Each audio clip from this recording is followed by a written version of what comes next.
Selamat pagi, saya kembali di channel saya lagi ya.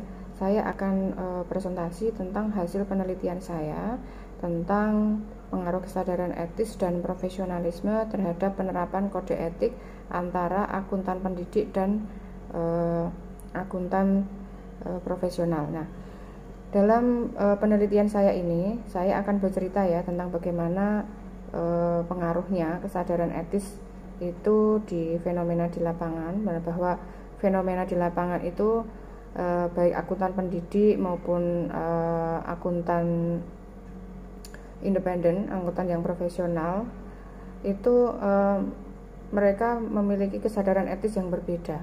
Profesionalismenya pun juga berbeda-beda dan mereka ada yang sadar diri untuk menerapkan kode etik, ada yang tidak seperti itu. Nah, dari fenomena seperti itu, akhirnya saya tertarik untuk mengambil riset ya tentang kesadaran etis dan profesional.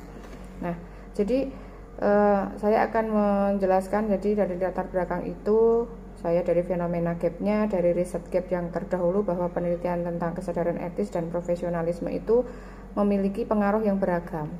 Ada yang berpengaruh dan tidak berpengaruh. Nah, target dari penelitian ini adalah bahwa seorang akuntan itu tercermin dari keputusan etika yang dibuatnya.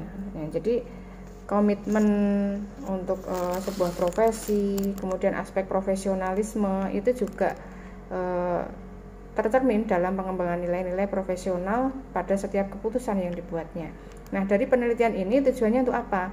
Untuk mengetahui kesadaran etis dan juga profesionalisme akuntan itu terhadap penerapan kode etik akuntan pendidik dan profesi akuntan. Nah, kemudian sampel yang saya ambil adalah para akuntan yang bekerja di akuntan pendidik yang bekerja di Surakarta, itu di perguruan tinggi swasta, dosen-dosen akuntansi. Kemudian profesi akuntan yang ada di Surakarta juga itu dari KAP, Kantor Akuntan Publik, Rahmat Wahyudi, kemudian Wartono, Payamta, dan beberapa akuntan publik yang lainnya yang ada di Solo, karena di Solo ini KAP-nya baru sedikit. Kemudian nanti pakai metode purposive sampling, jadi penggunaan kriteria bahwa mereka adalah akuntan pendidik dan juga profesi akuntan yang berada di kota Surakarta. Nanti prosesnya dengan menggunakan analisisnya dengan SPSS, dengan analisis regresi berganda. Nah, kemudian variabel dari kesadaran etis dan profesionalisme itu di sini ada definisi operasionalnya ya. Tadi teorinya sudah saya jelaskan bahwa kesadaran etis itu bagaimana seseorang itu memiliki sensitif terhadap situasi etis. Bagaimana pengembangan moral lebih sensitif pada situasi tertentu. Dalam menjalankan profesinya, seorang akuntan itu diatur oleh suatu kode etik akuntan. Nah, apakah mereka nanti mematuhi kode etik itu atau tidak? Nah, berdasarkan dari penelitiannya Komsyah dan Indriantoro dalam Gudono itu tahun 2000 bahwa integritas seorang akuntan itu adalah bertindak jujur, tegas, tanpa potensi, kemudian mempertahankan objektivitas. Seorang akuntan ini akan bertindak adil tanpa dipengaruhi oleh tekanan ataupun permintaan dari pihak manapun. Jadi tidak ada tekanan ya, itu ya. Kemudian untuk profesionalisme itu indikatornya dari variabel profesionalisme itu diperoleh indikator yang pertama adalah hubungan dengan sesama profesi, community affiliation, kemudian kebutuhan untuk mandiri, autonomy demand, keyakinan terhadap peraturan sendiri atau profesi, belief self regulation, kemudian dedikasi kepada profesi atau dedication, dan juga social obligation atau kewajiban sosial. Nah, jadi ada 5 poin di sini, ada 5 dimensi untuk mengukur profesionalisme. Seorang itu dikatakan profesional itu seperti apa? Itu hubungan dengan sesama profesi itu baik, itu tidak saling menjatuhkan antara akuntan pendidik satu dengan yang lain, antara profesi akuntan di KAP itu juga tidak saling menjegal. Nah, itu ya. Hubungan dengan sesama profesi itu baik, yang pertama. Yang kedua, kebutuhan untuk mandiri. Seorang akuntan itu biasanya mereka mandiri.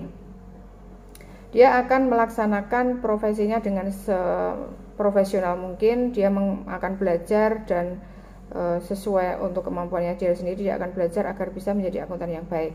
Kemudian keyakinan terhadap peraturan atau profesi, jadi sangat menjunjung tinggi kode etik akuntan ya.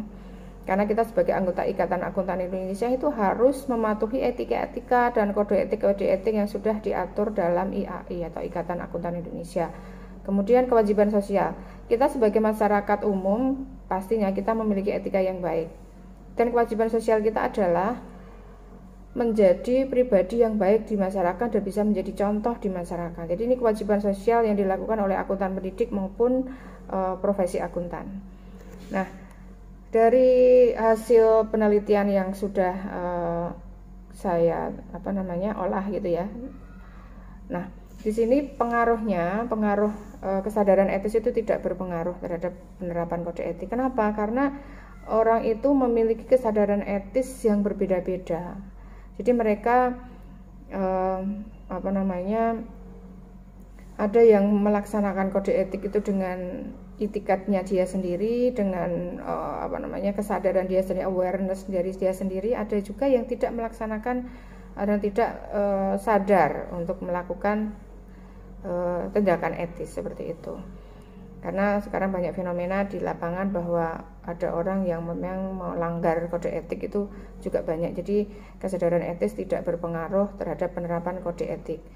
Nah, kemudian yang profesionalisme ini memiliki pengaruh terhadap penerapan kode etik antara akuntan pendidik dan juga profesi akuntan. Karena profesionalisme ini orang yang mempunyai kemampuan, mempunyai skill, dia memiliki pendidikan, pasti dia akan melaksanakan pekerjaan secara profesional. Nah, itu mempunyai pengaruh ya. Nah, itu hasil penelitian saya dan itu akan saya lanjutkan pada penelitian selanjutnya tentang profesionalisme dan juga kesadaran etis, dan itu saya lakukan di instansi pemerintahan di Kota Surakarta. Demikian adalah hasil penelitian saya dan saya presentasikan di channel ini agar bisa membantu mahasiswa untuk melakukan riset dalam bidang etika, auditing, dan juga sistem informasi akuntansi. Terima kasih sudah melihat video saya. Nanti saya akan lanjutkan pada penelitian saya selanjutnya. Terima kasih. Wassalamualaikum warahmatullahi wabarakatuh.